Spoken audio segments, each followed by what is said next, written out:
Good afternoon, Chair Corvese, Vice Chairs, Honorable House Labor Committee members. My name is Vicki Courtemanche. I'm testifying in support of House Bill 8044. I want to see employers held accountable for psychologically toxic work environments. In 2018, I walked away from my job without another lined up, which beautifully displays the desperateness I felt. I just couldn't take any more psychological abuse. 9 months before, I made the mistake of reporting the mentally provocative behavior of a workplace bully to HR. All 3 HR employees told me they represented our employer and its best interests, not mine. I nodded. I was told that the situation would be addressed, that there was a complaint process and an investigation would unfold. I was comforted by that. That was the second mistake I made. I believed them. Nothing was ever done to alter my work environment with the exception of making it worse. The bully's behavior escalated. Months went by in silence. It became a she said, and then the tables were turned against me. All the while, my health declined in sync. The bully wasn't the only one abusing me.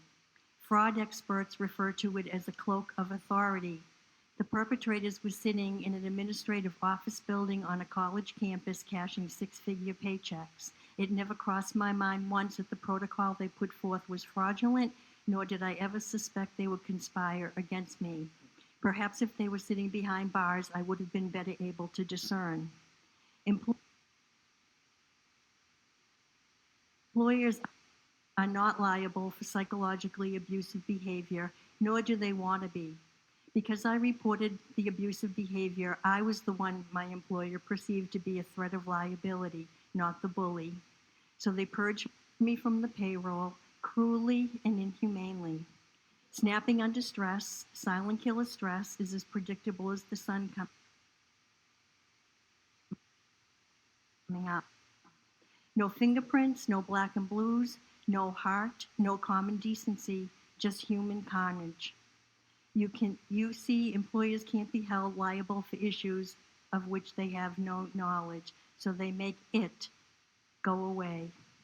When I snapped and went out the door, so did my employer's threat of liability.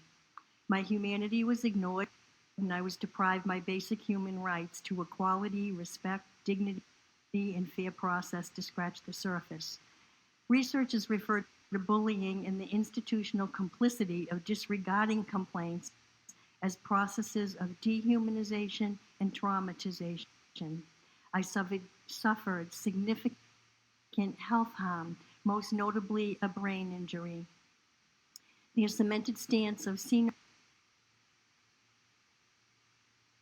no evil, hear no evil, speak no evil, must be held accountable.